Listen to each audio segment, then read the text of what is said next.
don't believe a single word you've heard about how accounting is boring. Okay, it may not be the most exciting thing to you, but when you hear the passion and somebody who really just wants to do fantastic things for people, who just happens to also be in the accounting world, this is such a really interesting opportunity to hear the voice of somebody, not just in what he's doing with his team at Tri-Merit, but also what he's doing to change the way that he approaches life because of a very, very challenging health scare that he faced, but also just to affect people and really breathe soul into the world through the way that he does outreach and gets out there and helps people to really solve cool problems. This is Randy Crabtree. He's the co-founder of Tri-Merit on the DiscoPosse podcast.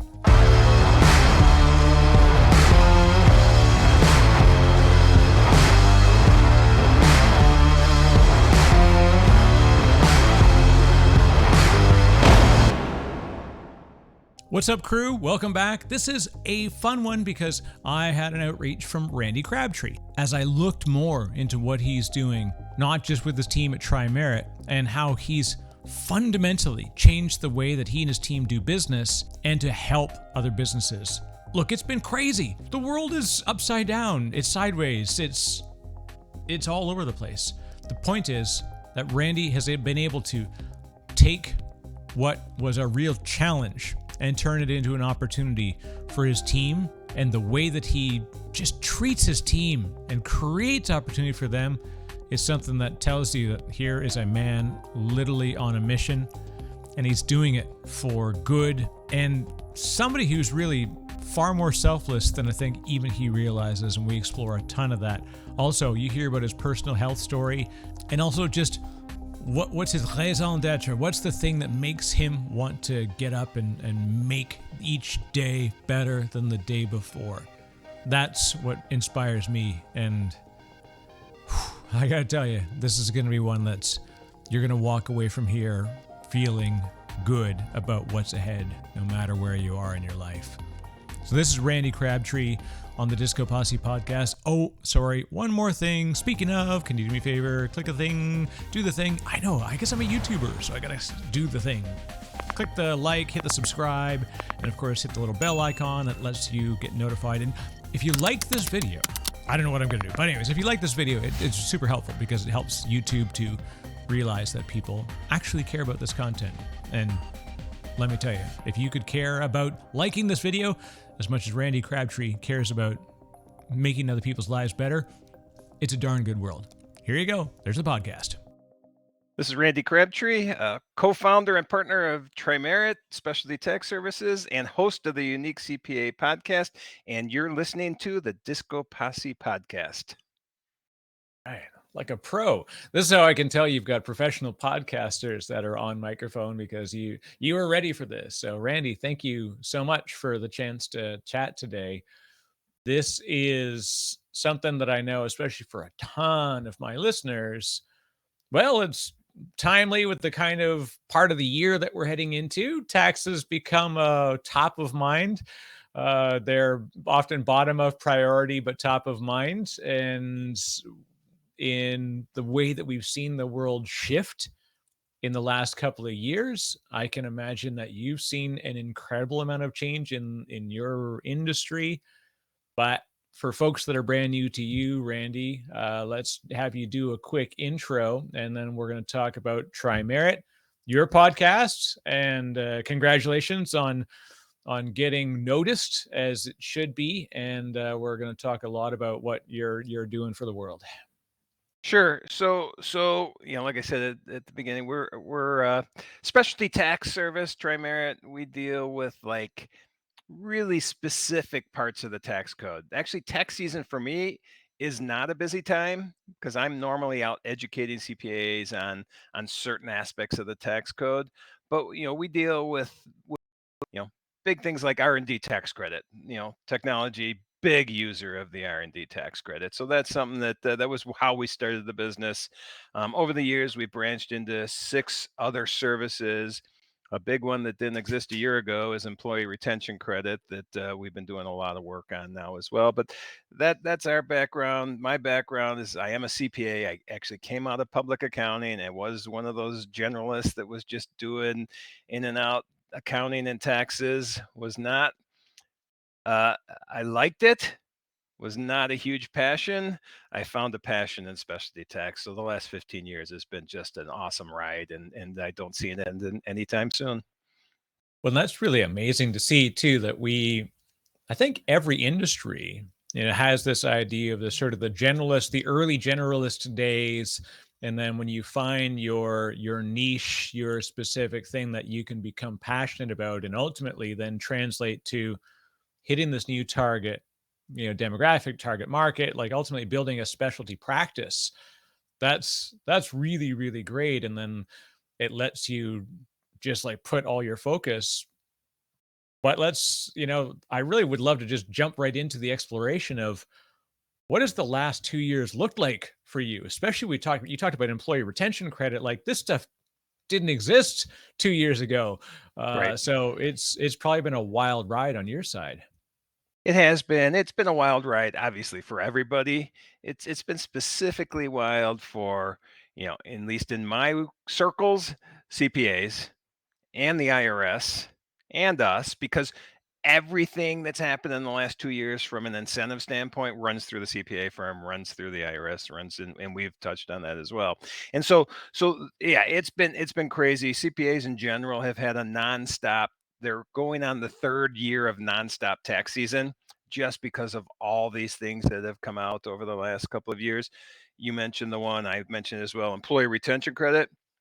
This has been huge for businesses that have been affected by the pandemic. It's been able to put a lot of the money back into businesses, at some point help them survive, at some points help them thrive even. But it's been a really important tool to help businesses that have been affected by the pandemic get through the last 2 years. And honestly, for us, it's been an unbelievable ride because this thing didn't exist 2 years ago, and now last year and this year will most likely be our highest revenue generating product, and probably not the year after, but at least over a 2 year period, it'll probably be the biggest revenue generator for us. So it's been interesting. It tells you that the the interests that came from the tax system, in understanding that we needed to solve this problem. It's I'd say by regulatory in tax, ratings, that was a pretty rapid response. Like this Oh stuff yeah. does not move fast. So No. for us to be able to move fast at many levels of government, look, and I'm not saying, like the government, the sloth image, like what, like obviously we could sort of poke and joke about some of that stuff, but it is just because of the regulatory environments that they're wrapped inside. It is difficult to make things move quickly and be responsive, but it feels like I think this is a good sign that hopefully the system is ready to help people succeed. Yeah, and it's an interesting part of the whole looking at tax in general over the life of tax, which is a long life right now. The last 2 years, we've seen things happen at and it's not just tax, but everywhere, but happen at this meteoric pace. It's just unbelievable. And so a lot of these changes, and this has gone through two regimes at president as well, and so it's kind of continued on. It wasn't like, okay, one's against and one's for it, we're going to fight about this. It was people agreed, let's move forward. And it started in March of 2020 on the employee retention credit itself. That's where it was defined.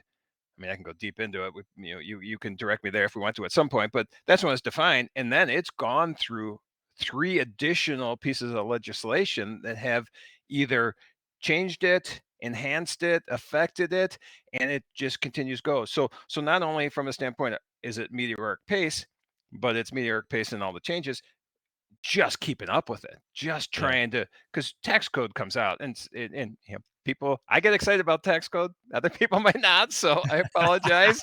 But this is an interesting area. Tax code comes out. Congress writes something.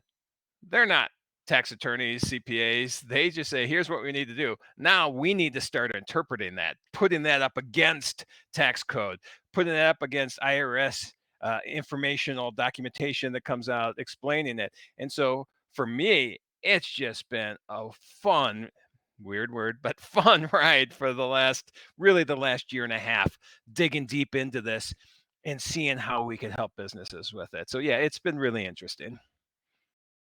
It does show, right, in just the way you describe it, that this is what we need, right? This is what allows you to to stand out amongst the industry and what you're doing, because you have to have that passion. Just like anybody that looks for opportunity, not just for you, but every client you've got, you're effectively opening the door to the industry, because a lot of people do not understand that this stuff exists. They maybe go to, I'm sorry, I'm going to mention it, I don't mean to trash on H&R Block, but it's like that was it, right?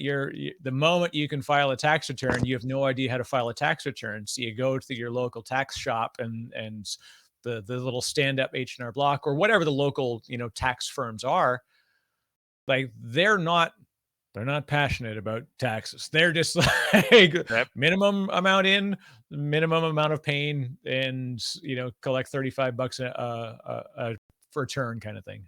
Yep. Yeah, it's a weird area. It's what you just said is how I got interested in tax. I did not graduate it as an accounting degree. I was computer science degree actually, which is more in line with I think your audience probably. Although that's 37 years ago, so that's passed me by quite a bit. But I've got that background. But the year my wife and I got married, which is 35 years ago now, I started to do our tax return and just like might be a little bit steep to say fell in love with taxes, but really enjoyed digging into that. And that was what was a passion for a while. Kind of became a little bit of a more of work than a passion as I Yeah. was doing this for years because traditionally CPAs have had crazy hours during tax season, and every business can have an area where there's crazy hours, but there was crazy hours, and for me those crazy hours just started dragging on and on. And but when you mentioned before passion, when I actually merged my firm in with another firm and then started the specialty firm, I mean, I talk about passion all the time now. I talk about passion, how it is for me. I talk about the how this changed everything, how I look at everything, how I look at business in general.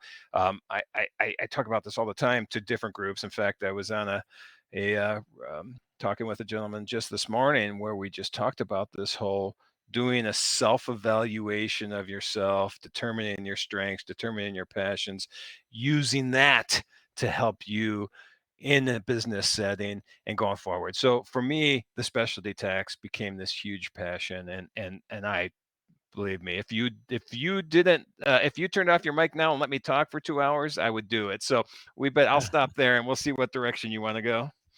Well, that is that is the thing. Like that's what I love. I sort of joke when you could describe this is Randy. He's forgotten more about taxes than you'll ever know, right? Like you get those sort of those things that, but it's not about amount of knowledge or time in the system or even dollars per hour that you can ultimately earn. It is what you do and your choice to chase knowledge and turn knowledge into opportunity, not just for you, but for your client base, Mhm. which led to the business growing, which led to the opportunity to merge those firms, which gives you that sort of leg up. You are a founder, like you are ultimately the same as the very clients that you serve because you've looked for that opportunity and have seen, rightly so, an upside as a result of doing that. Yeah, and it's funny when you see that opportunity because I get that a lot. People say, well, because I've started multiple businesses, I've had my CPA firm, I've had other things, but opportunity is something that you said that you searched it out. I don't really search it out. It just comes to you, and everybody has opportunity come to them. It's in front of them every single day. There's an opportunity there. It's just the difference between, I guess, an entrepreneur and someone. And you don't. There's nothing special about being an entrepreneur. You either do it or you don't. If you do, Yeah. if you like it, you don't. If you don't like it, you don't. That's not. It's not like you're better because you start a business. It's just you're somebody that sees the opportunity and then acts on it. but that's not for everybody. But for me, it's always that's been a passion. And then when I put that together with the passion for what I do now is really education and speaking events and writing articles and talking to people like Eric Wright, which I am thrilled to be able to do that. Um, Putting those together, and you can create something pretty special. I would posit that your comp sci degree isn't that far off of what you're doing right now in a way that you probably seek and or discover systems inside, or methods inside systems, and ultimately in doing so you can exploit them, and exploit is in a positive way. Yep, Like, yep. it sounds like a negative thing, but really truly see that. And I mean, heck, look at the way that economics has gone in the past 3 decades or more, really, in the shift that we had behavioral psychologists who would define the future of market economies with stuff like the work that happened with Daniel Kahneman and Amos Tversky, who are winning the Nobel Prize for economics, but they're behavioral psychologists. Right. So, in the same way that you may be a CPA by the designation on the business card, but your method and approach were discovered in other ways, and you went down the comp sci road, and you said, okay, here's another systematic thing that I can do, but I can really do it well. Yeah, and it's interesting you say it because in my mind, I don't I don't see like flow charts and systems and paths and all that. I see something I like doing, and this is something. But when I look at it, I'm like, okay, yeah, I see this now. I do that because I analyze things, and then I see the next step, and then I see the next step, and I don't see the big picture. I don't think right away.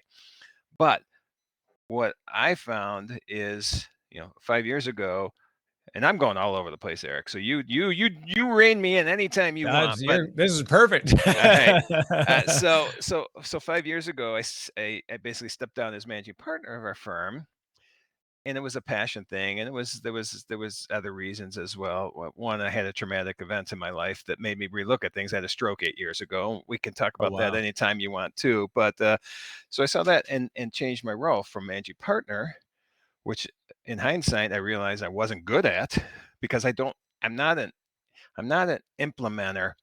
I come up with ideas. I see I can generate new business. I can come up with a path, but I can't implement that. That I can probably, but I have no passion. And after my stroke, I realized I want to concentrate on things that are I enjoy. And I did a whole self evaluation, look at things that I'm good at. You know, I realized after 30, well, honestly, my first business was at 16. So I look back, and for 43 years, I realized I was not really good at running the business. I was good at coming up with ideas and growing the business and all that. But the whole day to day, systematic approach of this is what we need to do. And here's the processes to put in place to get to the here. And here's the team's makeup and how we do it, that I just don't enjoy that. And what I found after this self-evaluation is took a while, but I looked and I said, if I'm honest with myself, that is not a strong suit of mine. And honestly, I don't like it. So why am I doing this? And Yeah. then looking at the things I like, which I mentioned before, is education. Looking at a new tax law that just came into existence 2 years ago, and being known now as like the expert in the country on this stuff, and looking at it and being able to share your knowledge. That's another big thing with me. Share your knowledge. Don't keep it hidden. Share it. Teach people. Let them know what's there. At some point they'll know, well, you're the expert. I need to come to you to do it. You don't have to sell. You just have to be a good person out there, sharing what you've got. So looking at that whole reevaluation and passion, and that changed my role in the business. And in the last 5 years, we've got an 800% increase in revenue, partly because I'll give him credit. A big part is because the processes my partner put in place to Yeah. really take us to the next level. But in reality, it's also me getting out there and educating people and explaining and letting them know that there's these opportunities for tax savings, and that combination for us has been outstanding. It really is the important thing. Like, for any growing company, especially once you hit a point of like stability in business, at least in revenues, you need a COO or a chief of staff, somebody who really is focused on the processes, and they're good at that. And I'm with you. Like every year, I have to do my sort of employment self assessment, and every year I say, yeah, it's that time of year again where we say Eric should be doing more stuff around long-term project management, given his seniority. It seems like Right. this is one area that we don't leverage, and somewhere he's struggles a bit. And I'm like, I'm 49 years old. I've had the same self-assessment since I was 25. And every year they say, let's find a big project for Eric to lead out. And then it will go precisely as well as the last, 22 of them. Right, right. And Which I'm sure is it's like, great. yeah, but it's like, let me do, and to be given that freedom to explore your strength. Yep. And look, I'm glad that I'm here today with you, Randy, because you are on the right side of a major health event, right? Oh That's yeah. a big thing. And it's the one thing that I wish we would do better as humans is I wish we could find that passion and that drive and that reason without the Dramatic triggering event. event. Yeah, Yeah. yeah. Yeah, that's a so so we mentioned before that, I go out and I speak a lot. And so my speech, my webinars, my things have always been on tax topics. And I started writing articles for accounting magazines the last year and a half. And some of it's been tax, but more of it's just been, I wrote an article about hiring individuals with disabilities, which is a passion of mine because I'm very fortunate. I came out of my stroke um, with a 100% recovery physically. I don't have any deficits, which I think the number is, and I might be wrong on this, although I should know this. I'm also president of an organization called Stroke Survivors Empowering Each Other. So I should know the numbers, but I think it's only 8% of us come out fully, without any kind of deficit. And Wow. so I'm very fortunate about that.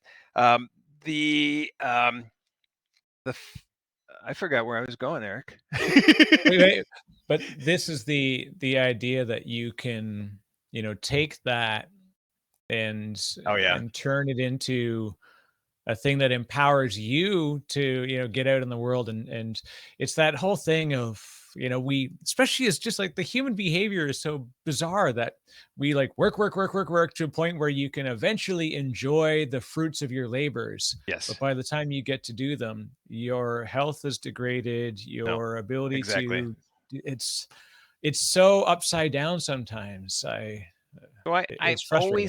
I always had a mindset of I'm not gonna wait till retirement to enjoy things. So even though I had the stroke, it wasn't like this is gonna change how I look at life. It changed.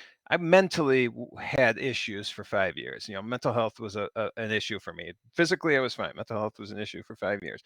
But I had always had that mindset of, enjoy life. Work's one thing, family, life, all that's another thing. Doesn't mean they can't be combined too. And that's a huge thing that I like talking about is that, I'm not the tax expert. I am the dad. I'm the hiker. I'm the craft beer enthusiast. I'm the, whatever else. Being the tax expert doesn't define who I am. All these other things do. And so we try to bring that into business as well. Is um, you know everybody in our firm is not their job. That's not who they are at all. They're Yeah. good at it. They enjoy it. I'm hoping for the most part. We want people to enjoy it. But the stroke didn't make me change that way. But it did help me reevaluate what my role in the business was and make sure that I was having more fun in the role that I was doing and using my strengths rather than and trying to increase my weaknesses and make them better. I think that's in my mind, to put bluntly. This is my opinion. I think that's crap. If you're your weaknesses, they're weaknesses for a reason. You don't have any passion. You don't like it. It's not, you're not good at it. Why force yourself to be good at that? Look at yourself and say, okay, this is what I'm good at. I'm good at this. I should concentrate on this. I'm good at that. I enjoy this. How do I all those things. And for me, making that change that was triggered by the stroke to enjoy things more in business has just, I mean, 5 years ago, I would have told you, I'm going to force myself to work 3 more years and then I'm done. After this change, I can't imagine stopping. I'm having way too much fun. And Yeah. honestly, I'm really good at what I do because I enjoy it. The the interesting thing too, especially when it's like health related, where we see those events, I even see it in work context all the time, where you tell somebody like, I need to take a couple of days off. You're like, okay, let's make sure we work around your schedule. Do you have any deliver? Like, it's always immediately saying like, how do we fit your vacation into your work schedule? But if I say, "Hey, I'm run down and I got to head to the doctor," people are like, no problem, clear your calendar. What do you need help with? We got it. I'm like, God If- damn it. Why can't we do that every day? Why? I tell people all the time, just take a day. Just say, like, I got to tap out, and like, just say, just call it. Just Yep. shut the calendar down. I don't care how full it is. Yep. Tell those people, I can't, I've got something I got to deal with at home. And they're like, no problem. We should all have that want to do that and that passion to do that, like at every day. That's what I feel we have in our company is, here's what you need to do. You know what you need to do. Do it whenever you want. If you want to work at 2 in the morning because you want to be with your kids all day, do it at 2 in the morning. We just implemented this year unlimited PTO. We know our people are very good at knowing what they need to get done and when they need to get it done. And like me personally, the last 2 months I've just been on the road working. We have plenty of people that do that. They're just nomads. They go wherever. We've pretty much had a virtual office from the beginning, 15 years ago. It's just the nature of our business, Yeah. and so yeah, we I feel are living that within the business. I guess I would say that the people with internally would say that as well. I try to talk to everybody as much as I can, just to talk about things that aren't work related, which I think is important as well. But I would think that people are happy. Well, I know people are happy working here and enjoy the freedom that they have with the way we set things up. And on the health side too, having seen your bio picture and seeing the real picture here, you definitely you prioritize health. You look thinner than your bio picture, which is kind of fun. So you talked about hiking. You talked about introducing that. How important is the that lifestyle, and especially in the work sense too, where how do you as a team promote each other staying healthy on every aspect? Yeah, well, for me personally, I hate that the bio picture I have because I think I look fat in that as well. So, and I still feel that way. Actually, when I had my stroke 8 years ago, it was 3 months after I won a fitness contest. So fitness has always been an important thing to me. Working out, probably my entire life has been working out. Serious, in the gym workout started in 2003. Before that, it was just basketball every day. That was my workout, basketball Yeah, every single day. nice. And so for me, it's always important. In fact, my goal, I'm sitting in a hotel in Tucumcari or Tucumcari, New Mexico right now. I'm not sure the right way to say it. As soon as you and I are done, I'm heading down to the gym and getting on the elliptical for a half hour. So yeah, we talk about that all the time. Take time to do whatever you want. And that goes back to, again, so I have a friend, and I mention him a lot of times on podcasts I'm on, John Garrett. I don't know if you ever heard of John's name, but he wrote this book called What's Your And? And Oh, okay. Yeah. it really the book, I felt I lived What Your And before I met John, but after I met John, now I have a definition of it, what it is. It's and I kind of mentioned this earlier. It's not, your job doesn't define you. Your passions outside of work you define you. And so that's what we try to tell people in the business as well. And if exercise is one of it, and hopefully it is, prioritize that. You can work your schedule around it. And that's our goal, is to make everybody make sure that they're doing the things they enjoy, and work will be one of those things as well if they have the freedom to do whatever they want. It really does breed the sense of comfort that that's a priority, as a team, and that gives the people the ability to embrace it. I remember working. I had a good friend of mine. We became good friends through work, and he had done marathons. Then he did Ironman, and we had a deal that our company worked with a gym that was right in like the adjacent building, and we worked in tech, right? So we're working crazy hours all the time. We're Hmm. constantly working nights and weekends, and it's not a lifestyle conducive to health for No, nope, sure. nope. And he we got this deal through work where this gym, which was normally like $130 a month, we could get it for $20 a month. And when we found out we got this deal, there was like 12 of us on the team. We sit down in our team meeting. He says, I'm telling every single one of you, I don't care if you only go there once a month, once a week, whatever it is. He says, you have unlimited time to go to the gym, book 1 hour of overtime to pay for it, and sign up today. Yeah. Yep. And every single one of us signed up. There were 3 folks on the team who had never even, they wouldn't have gone to the gym unless it was on the way to the food court. Like, and they, okay, sure, let me give this a try. And next thing you know, 6, 7 months later, these folks who had never thought about even adding a health regimen or a fitness regimen into their life were now focused on it Right. and getting in there every morning, saying, no, can't do lunch meeting. I got to go over. I've got Pilates class. I'm going to jump on the elliptical and do whatever.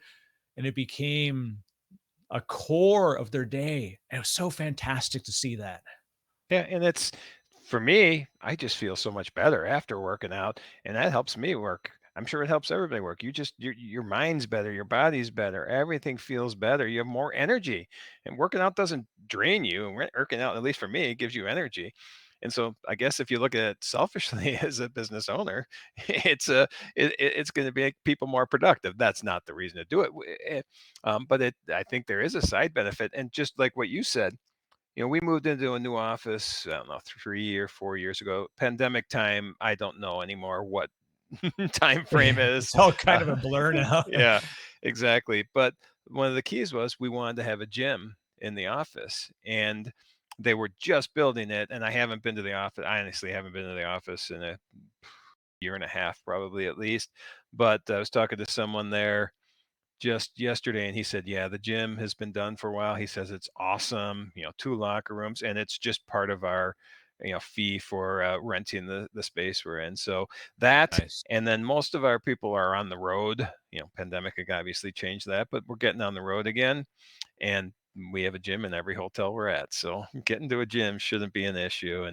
And really, I try to talk about exercise and working out as much as I can because I think it's important. In going out and doing speaking opportunities and now with the podcasts, let's talk about, taking this passion to the audience now and being able to evangelize.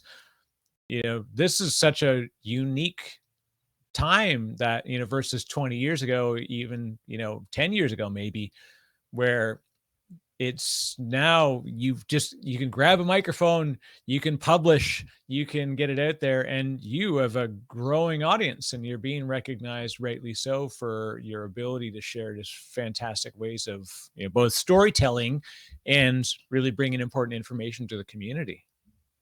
Yeah, this is one reason things have gotten so exciting for me in business because I get to go out and talk all the time. But yeah, it's funny because my for years I've been out doing CPE, continuing professional education for CPA firms, and I'd be out traveling and doing that inside of a firm or at a CPA association event. Occasionally at like a tech event or a manufacturing event, but most of the time we're working with CPAs. They bring us to their clients, and so I was always able to do that.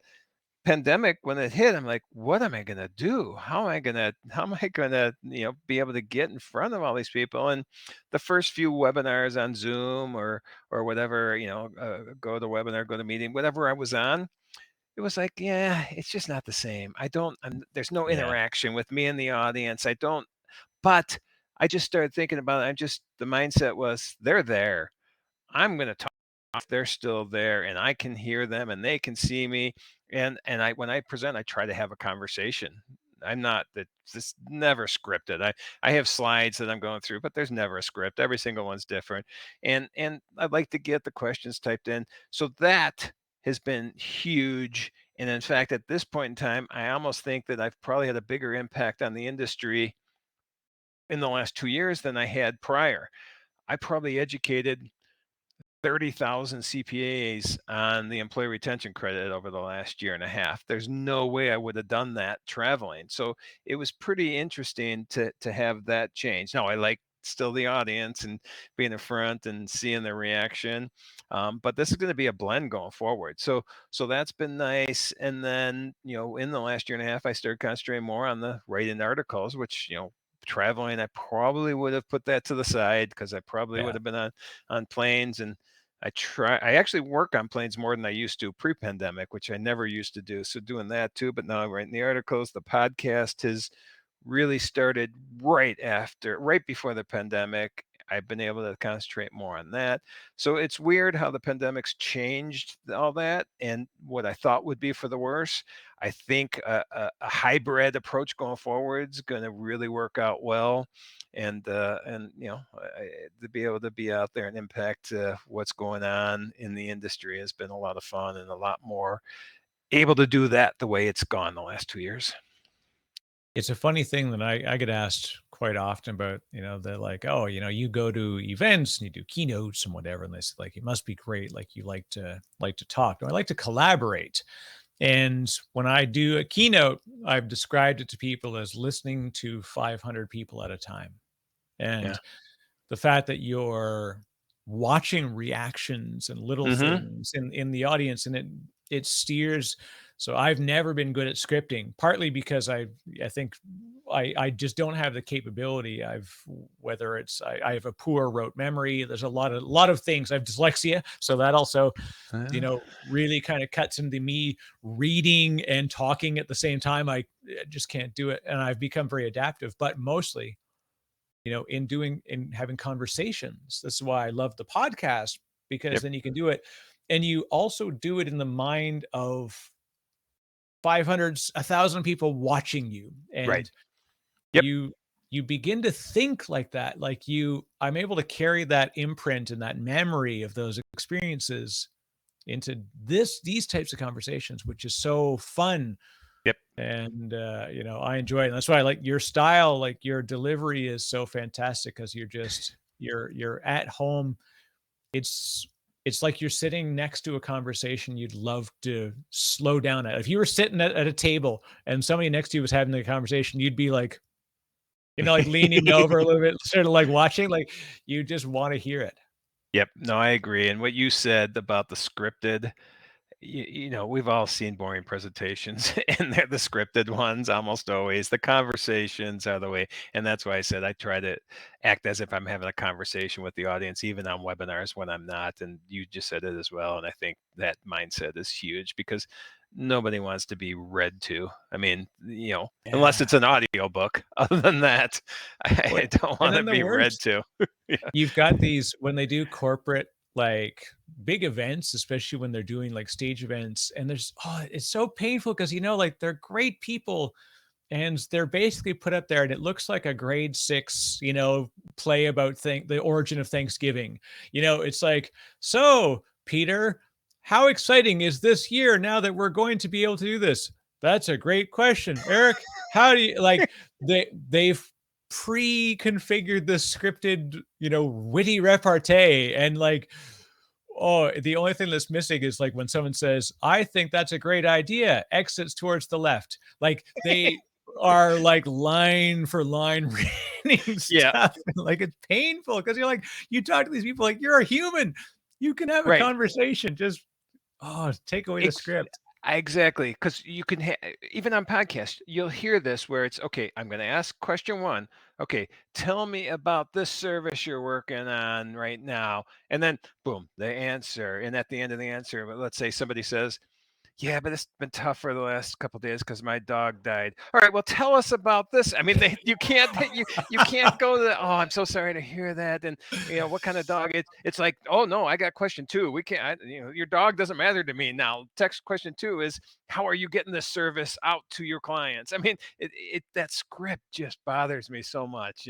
Having a human connection, interaction, and like you just said, that conversation, if you're having it back and forth and someone hears it, they're going to lean in. That's perfect way to explain that. Eric, you are really good at this. To the misspent youth of watching great conversations. The the one thing that is really neat about your approach, and you hear it in everything you say, is you are so outly focused on other people's positivity. It's incredible. Like, you talk about your team, you talk about empowering people and teaching, everything you're doing as selfish as it deserves to be, because you deserve to be able to enjoy the benefits of stuff. It's like the moment you feel 10%, you want to give 90% away. I really get the sense that community and sharing has been a strong part of your life. It is, and it's funny because I don't think of it that way, but it keeps coming up in conversation where people say what you said, so apparently it shows through. Um, but as I mentioned at the beginning a little bit, that I started my first business at 16, partly because I didn't want to work for anybody else. Um, I ended up after graduation, went and worked. Was a computer programmer for about a year. Um, that failed, and then it was it was the business I was at. It was just, we did nothing. But then I thought, hey, I should go out and sell, because people I know that are selling are making a lot of money. And I went out and tried to sell, and I was awful at it, because it was formulatic. You tell me that word I'm trying to say. Formula. There was a formula Formulaic, to I it. guess. Yeah, Yeah, there yeah. you go. There was a formula to it, and there was like no passion. It was just like, and it was food, and it was it was, it was fun, but it was not, nah, it wasn't even really fun. It was just, I wasn't good at it. But I learned from both those things. I learned a lot. And then I decided to go back to school full time to be a CPA. This is a long answer to what we were just talking about. I'll get to a point here in a second. So then I went back, uh, got enough hours in graduate school to take the CPA exam, did that. And that's where I started thinking, after I went to work for a firm, which was a great firm. Really enjoyed the two partners I was working for there. But I started thinking about things that, as an employee, I don't like this or I don't like that. And I started writing these things down, thinking, okay, someday I'm going to have my own firm. And when I do, here's how I want to do it so that people enjoy working here. So I think that mindset, whether I consciously think about it going forward or not, that was developed 30 plus years ago when I started working in public accounting, because I just saw things. Not that these people, I really liked working for them, but as an employee, you see things different than as an employer. And I wanted to Yeah. make sure when I was an employer, I would think about the employee first, and not anything else. So that was my goal. Whether I've accomplished it or not, you can ask the people that work at TriMerit, but I feel we've done a pretty good job. The that I often hear people describe, especially early entrepreneurs, they say I was unemployable. Like, you always sort of saw a hole in just being part of someone else's system. You really get that early taste of, hey, I kind of want to be responsible for the outcome. And it's, especially at 16, I imagine even then that probably wasn't the first time you probably thought about it even earlier, as just that was the first time you executed on it. Probably. I'm the oldest too, so I'm sure being the oldest of four siblings makes it. And in reality, I'm the oldest of 20 cousins and that all lived right around each other. I mean, within blocks. So I think that probably had something to do with it as well. That you're kind of the leader of the sibling slash cousins gang. So that probably had something to do with it as well. Well, interestingly, like, by a common trait of the oldest is actually they're the most sort of conservative and less likely to take risk. You're Hmm. often the closest to the parents, right? Because if you look at the behavior patterns that you observe are of people who are 20 to 25 years older than you, say in the time frame that you and I were raised, right? Now it's 45. It's a longer gap between the first child and the parents. But then your next sibling, their model of interaction is following you, who is 2 years different or a closer age, right? So they tend to be more free and more, they think differently, versus your model of behavior tends to be much more mature, but yet you've got that real good rare mix of that responsibility as well as the sort of sense of freedom that you give to yourself. Yeah, and I think you're right on, and you got my brother to a T too when you explained the second. So, um, yeah, definitely different. We're a very close family overall, which is nice. But each of us has a separate personality, and I never really looked into that whole first, second, third, whatever traits. I know a little bit of it, but yeah, I could see the oldest not being the risk taker. When I look at business, I don't see the risk, so maybe there's just a gene missing in me or something, which can be a problem, because I always just see the positive. Hey, this is a opportunity here. Let's do it. I guess in the back of my mind, I know there's a chance for failure, but it doesn't demotivate me. And that's the Right. difference between entrepreneurs and non-entrepreneurs in my mind, is they see the risk first, not the opportunity first. And I think you need to see the risk. It's just I'm not really good at seeing that risk. And for me, I mean, overall, it's worked out. There's been wins, there's been losses, but I'm on a big winning streak right now, so I'm enjoying it. It's from a fun standpoint and a business standpoint. Well, part of it is you talked before about like setting yourself up to be positioned against a team, a partner, somebody who else can like pick up that piece that that you're not going to be the best at. Like why in goodness name would I spend, if it's 50% of my time, but 80% of my mental effort Mhm. to do this task, then why in goodness name, if we've afforded ourselves the ability to staff somebody to do this, and by God, get them in that role and let them be fantastic at it, and then let me be fantastic. So it's funny that there is a difference between an entrepreneur and a visionary. Sometimes an entrepreneur is just like somebody who's willing to go it on their own because they kind of want to manage the process. But Yeah. visionary is somebody that's like and I said not just like you are a visionary in that you're saying, I'm going to go with this crazy idea. I'm going to go with this big idea and I'm going to see if this can work. And then you hypothesize, you bring it out, you test it, and then you look for people that can help you to bring that vision into a reality, which is exciting. Yeah, and it took me a long time to realize that was my my strength. I just thought it was, as an entrepreneur, you're supposed to do everything in my mind. And boy, Yeah. um, it took a long time to figure that out. But when I did, I mean, when I look back to 5 years ago when I stepped out as managing partner and my partner took over, and I had mentally fought that, I wasn't sure it was the right thing to do. Man, I should have done it years ago. In reality, the timing Yeah. was perfect. I wouldn't have changed anything. But he is so good at the managing of the business part of things. He is so good at the implement. He is so good at the processes. He is so good at all that, where I have no desire to do any of that, and really never looked at myself internally to realize I had no desire to do that. It's just something I wouldn't pay attention to. And so, yeah, getting that team approach. One thing I tell people, because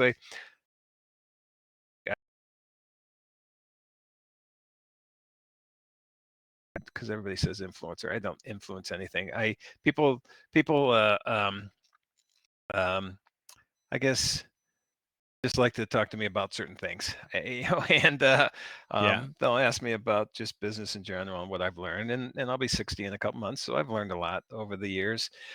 Took me a long time to implement what I learned. But the biggest thing is, and you just mentioned it, and this is the point, is fill those your gaps in with other people's strengths. And even if you're just starting a business, and you mentioned this as well, and I tell this to people all the time. Let's say you're starting a restaurant. you're doing that because you're passionate for food. I'm sure that's why. I'm sure you enjoy. I mean, that's one reason. Let's assume that's your passion is food and developing recipes and seeing people enjoy what you've done. Your passion isn't bookkeeping. Your passion isn't HR. Your passion isn't tax returns. Your passion isn't, getting the technology set up in your business. That's not your passion, I'm sure. And it could be, but in most cases. And so fill in those gaps, whether it's employees, if you're lucky enough to be able to afford an employee, find someone that fills those strengths that you don't have. If it isn't, you can outsource just about anything. I mean, whether it's a part-time CFO, HR, obviously, services, tech, huge. I mean, you can outsource anything in there. Yeah. And in reality, it's not. People will say, well, it's going to cost too much. In reality, you're going to make more by doing it because now you can concentrate on the thing that's really going to make your business shine. Concentrating on HR is not what personally is going to make your business shine. Your passion for creating these recipes is what's going to make your business shine. Now find someone else that could do those other things. So I agree with you completely. That's the way to look at things, and not something I always did, but it's almost 60 now. I have for about the last 5 or 6 years. We've luckily developed enough hindsight and figured out, it's you can see it in advance. You mentioned before about the idea of like the timing of the change where you left the managing partner role. And it's funny when it happens, you have that weird moment where you're like, why didn't I do this earlier? But I like that you recognize that there was every reason why you didn't, right? I often say to myself, what would I say to myself? What would you say to 20-year-old you? Mhm. And I give all sorts of advice to my 20-year-old me. And do you know what 20-year-old me would say to me? Shut up, old man. I got Exactly. this. And that's true. That's true. I want to address something you just said because I think this is important. I had a little resistance to change in that role from managing partner. And looking back, why? Why would I have that resistance? And it's because I felt that was my identity. In reality, that's what probably looking back, that's what I thought. My identity is managing partner of this pretty significant specialty tax firm.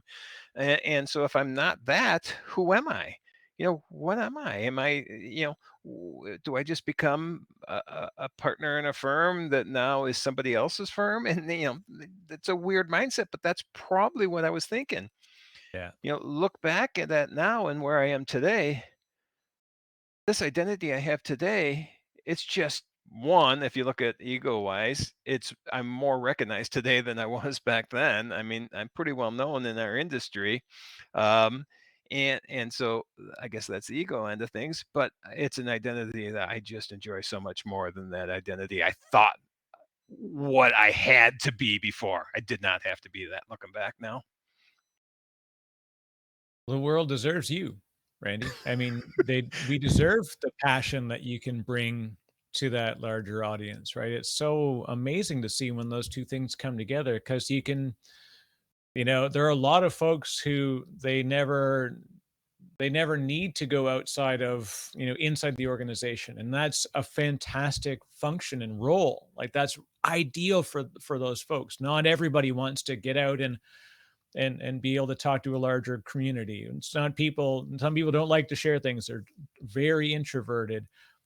I still have sort of weird split sometimes where I'm an extrovert by profession, but an introvert by nature. I'm a Mhm. cyclist. I'm a runner. I like being very introspective. I Yep. like alone time and it gives me free thought, deep work. But I also like collaboration and these sort of things. But every once in a while, I'll hit a point where I'm like, all right, time to tap out. I got to go for a walk. Like, Yep. you go to a big conference, and every night I used to purposefully stay with my hotel far away from the conference center so Okay. that I'd be like, oh, sorry, guys, I got to go because I got to go change. So I'll see you guys back at dinner. Knowing that it was like put in ear noise canceling headphones, I Right. could go sort of like detach for a bit and then re-energize and come back to it. And look at you. Now you're this podcast host of top 1%. Is that what I heard? That is nuts. Yeah, thank you. Uh, Yeah, I know. And that's it's uh, that's great. And so obviously it's not the introvert part of things. It's just the passion. You have a passion for this. I say passion all the time, and people get sick of me saying it, but you have a passion. You enjoy this. You can tell you enjoy this, and it's not that group setting of the conference that maybe was a struggle to try to have these conversations that are talking about whatever, not something that is exciting. And now you get to direct wherever you want this to go, and you enjoy it. And it's the same way from that standpoint. I mean, growing up, I was the shy kid. I mean, that's what I was known as. Look, I Yep. always, in my mind, I always thought, well, I'm not shy. Just if it's important, I'm going to say it. I don't, there's nothing important to say. I wasn't a small talk guy or anything like that. And that, I remember thinking that from a young age. Uh, as a side note, I hate the labeling thing like that because I still Yeah. know I was labeled as shy, and in reality, that's not. I'm not. I wasn't. It's just that's the way I was. So I hate that. And when my kids were growing up, if somebody was trying to label them, I would get mad. So that's a we can talk about that forever. But so I was labeled as the shy kid. In fact, to a point where my third grade teacher sent me to speech therapy because she thought I couldn't speak. I mean, it was that level. Yeah. But it was more of a, if it's not important, why do I want to discuss it? Which I think has helped a lot today. Because when I'm doing webinars, I mean, I have to make sure that I have the answers because people now, one, look at me as an expert.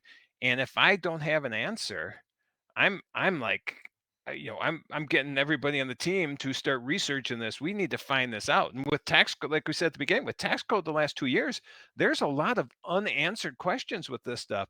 And we've been the first to release information on some of this stuff often. In fact, last month we did a webinar where there was two key issues with R&D tax credits and some changes that occurred that I had a webinar the next day at 11 a.m. At 5 p.m. there was two answers that we didn't have, and this is brand new information, but I figure the answers exist. We have to dig into tax code. We have to find this. So I got about five people and myself starting to research this. At 1:30 in the morning, I get an email from this one guy who was brilliant, John Caprell. He just knows all the tax code inside and out, and John Seagraves as well. He does. I'm going to call people out in the firm. These guys are great researchers, and he sends me an email where he found an answer. Well, I didn't see his email. I woke up at 4:30 and I'm researching because I can't go to this webinar and not answer this. I could ignore it. I don't want to ignore it. I want to be able to tell everybody this is how it is. And I could have ignored it. And then I found it. Then I saw his email and we meshed. I'm like, okay, he's agreeing. I'm agreeing. We have it. We have important information now. This is exciting. This is important. And then going back to 8-year-old me, it's as important to say. I'm going to say it now. I'm not Yeah. shy. I just want to make sure it's important. And so that's I think that even though it was a label that probably I look back and wish I didn't have, it's made a big difference in my life going forward. So it's probably a blessing. Yeah, it's so funny that like shy used to be there's a difference between shy and quiet, but it like when we were kids, that was a thing. You're just like, oh, they're the shy kids or whatever. And there were people who were very extroverted and they wanted to be, sort of, they wanted to be heard. I prefer to have something important to bring to the room, Yep. and there's an interesting combination too. I used to joke with people. I'd say I never ask a question that I don't already know the answer to. I research in my head long before I ever Yeah. will, because I don't want to be caught out. It's like I kind of just want to make sure that I'm going down the right road. So you take it in. And I used to like be a people watcher. It's still my one of my favorite things. When I go to airports, I just put in like Hmm. music and or I'll have an audiobook sometimes, but I just to watch the behaviors and the way that people interact. And it makes me a it makes me a much better presenter because I can do that in audiences. And then doing that so much in person translated to the webinar platform where I know how to sort of, I shouldn't say control, but it's like I know how to Yeah. manage people's attention appropriately, where you bring things down and let's Like, Yep. this is a very important thing. But what we really want to do is we want to get into it. Like, and you can like bring them up and down. You want to bring them. People always talk about this thing. They're like, there's this thing then in the middle of a webinar, they call it the attention hammock. I'm like, not in mine, kid. No attention hammocks anywhere. No No. room for that. Yeah, I said this one thing often, and it sounds negative. I don't mean it like this, but by observing, I think what you do is you help people make the decisions you want them to make a Yeah. little bit, and it sounds weird, but it's more than that, because it's you educate them to the point where they are you're directing them their knowledge, and then you help them to come up with that solution that they're looking for, whatever that is. But examples of this that I've done is, like, I've been wanting to be part of a few boards in the past, and I don't ask anybody to ask me, but I somehow get it to a point where, okay, yeah, and it's education. I'm educating them on things that I am passionate about, that I like, and then they start thinking, oh, you know what, Randy would be great to be involved in this. So I never, asked to be on these. I want to be on, and then just by letting them know things, they ask you. So I think, to make that not sound like a negative thing, because it very well could be, like, you're manipulating people. That's not it. It's just, getting to a point where you're helping them make a decision. One thing I'd love to get your thoughts on, because a lot of folks that have your capabilities and have the voice you've got and are out there as sort of very publicly, we don't we hear a lot. We talk about imposter syndrome. I have a PhD in imposter syndrome. Every once in a while it just sort of like just rolls in hard. I even joke, I said, like, I don't know if I deserve to have imposter syndrome, like it's like that the ultimate imposter syndrome. But it's like, is there ever that side of things, Randy, where you're have self-doubt that maybe doesn't come out necessarily? So I probably used to have that. I don't feel I do anymore, because I've been out there so much, and I know people in our industry, and from, like, just looking at, because the biggest thing I have that I enjoy the most is education. Education comes through the podcast, it comes through the webinars, it comes through the articles, it comes through, even just not even just, but being interviewed on other people's podcasts, and I feel I'm prepared for that, and I think I, in my mind, know it as well as anybody. I know imposter syndrome's big in tech. I've heard that a lot. It's just Yeah. because I'm guessing it's an ever changing, profession. There's always something new, and you feel like you can't keep up with it. With tax, is it new? Yeah, obviously there's new stuff, but I have the freedom to dig into that pretty quickly when something new that is at least going to affect us comes out. So I never thought about it, but I don't think I have the imposter syndrome. I think I used to, for sure, and not even in business. I think it was more growing up. I mean, I was a this is almost not imposter syndrome. It's more just confidence. I was, Right. really good basketball player. The head coach of our basketball team asked me to play on the team, and in my mind, I wasn't good enough, so I wouldn't do it. And I look back and I go, that was dumb. So it was a confidence Oh, is, no. but I wouldn't change anything. Where I am Right. today, I don't want to be anywhere else. And if I did something different over the last 59 years, I'd be in a different spot, and this is the spot I want to be. I think that's another thing that comes through in so much of what you say, Randy. You talk about, entrepreneurship as often being, risk management and risk awareness.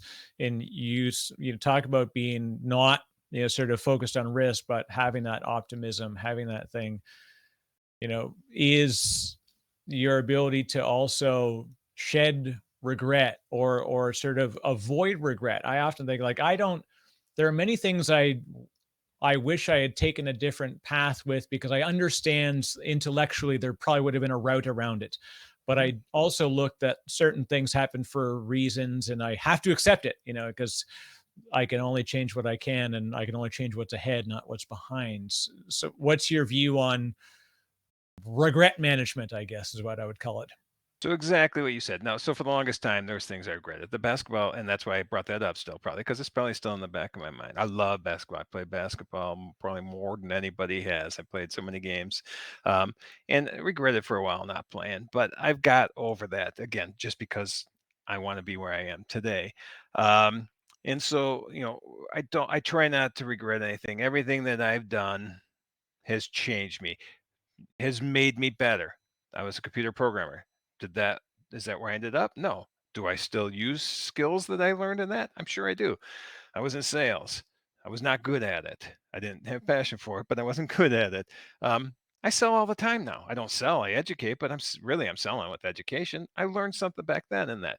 And so, do I regret that I didn't go into public accounting straight out of school? No, because without those two things, I wouldn't be who I am today.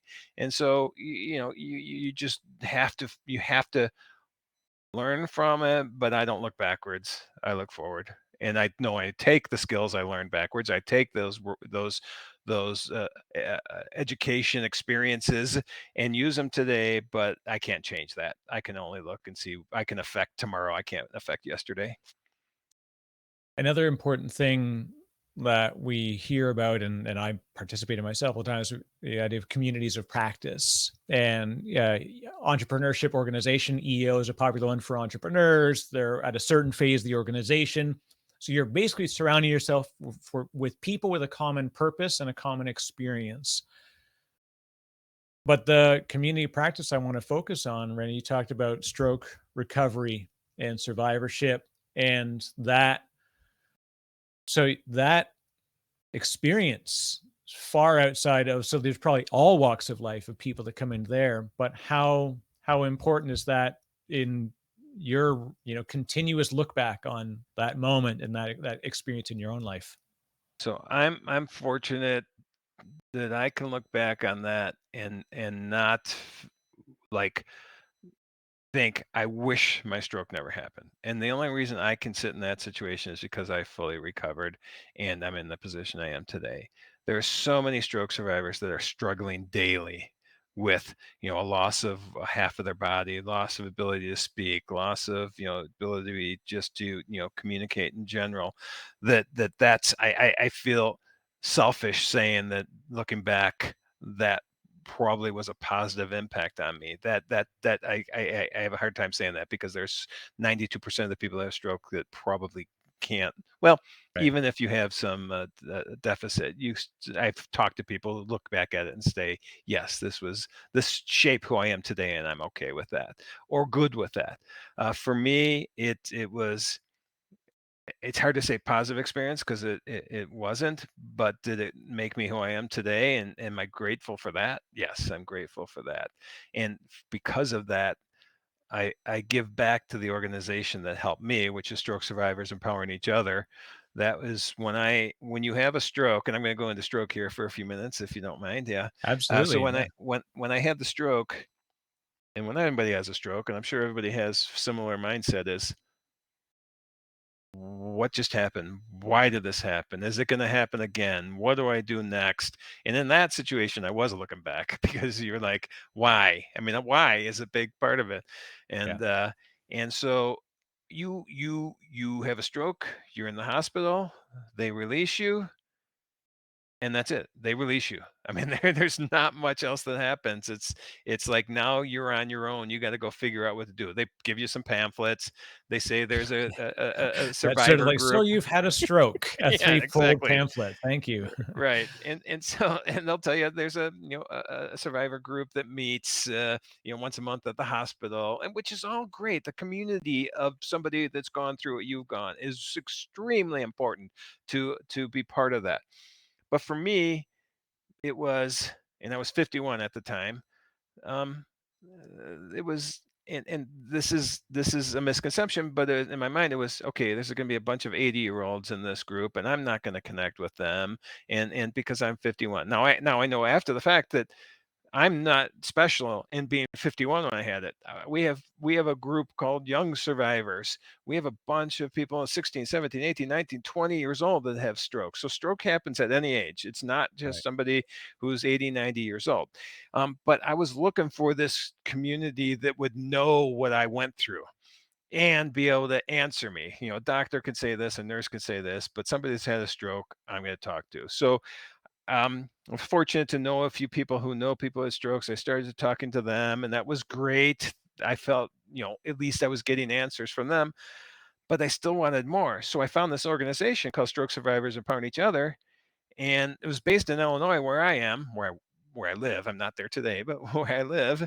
And I called them actually. I think I sent an email, and they called me, and they reached out to me, and I'm like, this is unbelievable. They're calling me, and they talked to me about a group they had called Survivor to Survivor, telephone support group, where you talk to somebody who's a survivor. They're going to communicate with you. They're going to call you monthly. They're going to ask how you're doing. They're going to, you know, if I did have deficits, they're going to talk to you about how you start to use the bus, or how you start to, set up your home so that you can, function. How you, if you lose a side of your body, a lot of times people lose the one side of your body, the ability to use it. How do you just put toothpaste on a toothbrush now when you can only, and then brush your teeth? I mean, things like that, that they were Yeah. able to communicate. And so they actually, the three leaders of that organization, set up a meeting to get together with me. And I was like, this is amazing, this support that they have. And so from that, I told them, I mean, they helped me tremendously. I still had 3 or 4 years of, dealing with mental health issues after that, but they got me down the right path. And because of that, I started to want to give back. And so I would do a little fundraiser here and there. I would do things, and then they asked me to be on the board. And the first board meeting, I look around, and the president was just about to. She not just about. She just said, "I'm going to step down." And I looked at everybody's faces, and I didn't see anybody saying, "I'm going to step up." Then it's a great group, and but everybody has different skills. And I'm like, I'm gonna be the next president, aren't I? And then about a month later, that's what happened. And but it's been great to give back. It's a great organization. It was an experience that I do not wish on anybody to have stroke, but it has shaped where I am today, and for that I'm grateful. Well, I am glad that we have you here today, and I'm glad you're on the other side of that event and that you give back to your community. And Randy, it's been a real pleasure. I thank you so much for I think we didn't talk too much about taxes, so I probably, it may seem like a disappointment from quite often what you're talking about, but This you, is Eric. this This was is fun. what I want to talk about. I could talk Texas all day. If I can share something to help somebody in business that has nothing to do with taxes, or even personally, I want to do that. And I might be have a big ego thinking I can help somebody, but hopefully something I say does make a difference to somebody. Well, I'm absolutely sure that you help people in some way every day, and I appreciate spending the time today. So, Randy, if people do want to reach out and get a hold of you and find out more, what's the best way they can do that? So I would go to our website, which is tri-merit.com. There's a, about us page, and link to my information there. You can go to LinkedIn. You can, apparently I'm going to be on TikTok soon, and other things, where I'm going to be recording like 1 or 2 minute updates on different things. But go to the website. That's the best place to start, and you can get to anything else from there. Can you imagine that many years ago saying to yourself, like, "Yep, I'm going to be doing 90-second social media hits where Nope. people do crazy dances"? It's a It's a fun world, and I'm glad that we can all evolve to really, fun stuff together. And thanks again, Randy. It's been a real pleasure. Thank you, Eric. I enjoyed it. I wasn't sure where that we were going with this, but it was awesome. Thank you much. All right. Just gonna stop my recording here.